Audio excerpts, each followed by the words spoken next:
তার বিরুদ্ধে যে অমানবিক নির্যাতন হচ্ছে সেই নির্যাতনের জন্য কান্নাকাটি করেছে। 122 ঘন্টা সে পুলিশ কাস্টডিতে ছিল এবং রিমান্ডে নেওয়ার কোনো যৌক্তিকতা ছিল না। আমাদের সংবিধান প্রত্যেকটা নাগরিককে আইনি সহায়তা দেওয়ার জন্য বিধান দিয়ে দিয়েছে। পরিমণিকে আইনি সহায়তা দেওয়া, এইটা নেওয়া এবং তার পাওয়া, এটা তার সাংবিধানিক অধিকার। আজকে যে ঘটনাটা ঘটেছে যে তাকে ইতিপূর্বে 4 দিনের রিমান্ডে নেওয়া হয়েছিল এবং তাকে যথেষ্ট জিজ্ঞাসাবাদ করা হয়েছে এবং সে আজকে পর্যন্ত তাকে ধৃত করার পর থেকে সর্বমোট 122 ঘন্টা সে পুলিশ কাস্টডিতে ছিল।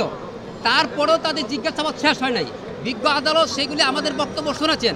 আমরা কোর্টকে বলেছি যে সে যেন ভারতের চন্দ্রাবতীর মতো প্রতিহিংসার শিকার না হয়, সে যেন তার যে মেধা, তার যে একজন নায়িক হিসেবে তার যে উত্থান, সেইটা যেন কোনোভাবে বিরস্ত না হয়। সেই জন্য আমাদের সামাজিক দায়বদ্ধতা থেকে তাকে রিমান্ডে না নেওয়ার জন্য আমরা আবেদন করি।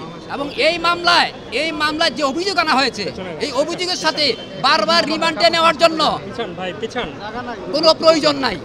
এই মামলায় তার বিরুদ্ধে অভিযোগ আনা হয়েছে, তার কাছে মাদক পাওয়া গেছে, এইটা প্রস্তাবিত বিষয়, এইটা বিচারের বিষয়। তার আগেই তার বিচার করতে পারে না, তার আগেই তার বিচার হইতে পারে না।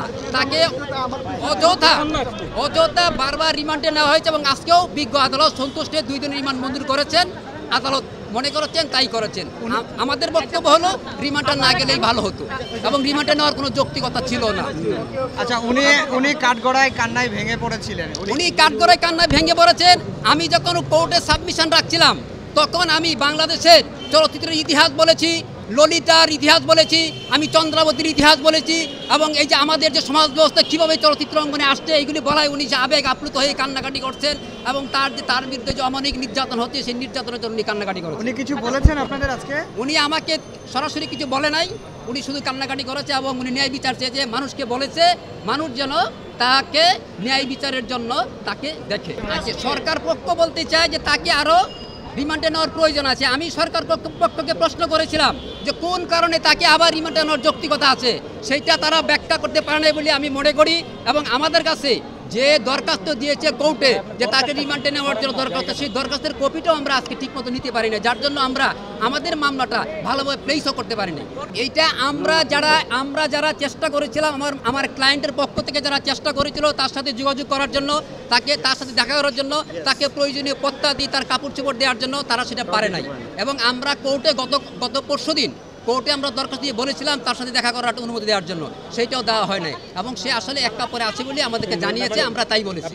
ন্যায় বিচার পাইলো কি পাইলো না এটা বিচারের ব্যাপার, কিন্তু এই মুহূর্তে আমি বলতে পারবো না যে সে ন্যায় বিচার পায় নাই। তার নানার বয়স, তার বয়স প্রায় 100 বছরের বেশি বলে আমরা জানতে পেরেছি। তার জন্য আমরা সাবমিশন করেছিলাম যে তাকে অন্তত পরিমণির সাথে আদালতের সামনে অন্তত কিছুক্ষণের জন্য দেখা করে তার বক্তব্যগুলি একটু তাকে জানানো দরকার এবং তার কোথায় কি আছে। তাকে অ্যারেস্ট করার পরে তার চাবি, তার চেক বই, তার নিত্য প্রয়োজনীয় জিনিস, ইভেন এই সমস্ত কিছুই এখন কেউ জানে না।